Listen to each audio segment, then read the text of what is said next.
নির্বাচন করবেন ঠিকই, কিন্তু ক্ষমতা থাকবে ভারতের কাছে। আমি লিখতে চাই, সাংবাদিকরা যারা আছেন লিখে রাখেন, ভুলতে করেছি কি করে যান, এখন সেই ভুলের দায়িত্ব আমাকে নিতে হবে, সকলকে নিতে হবে।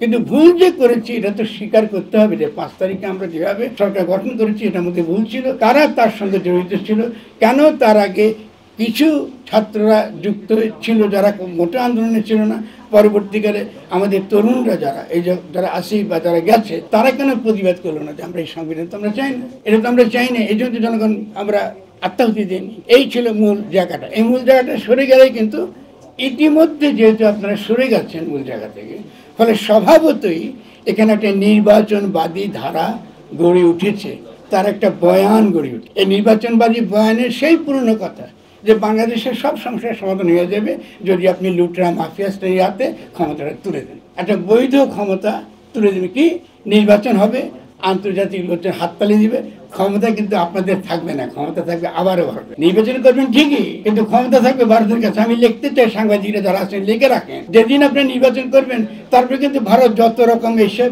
দিছে না, ভিসা বন্ধ করা, এই বিভিন্ন রকম সবই কিন্তু তারপর তুলে দেবে।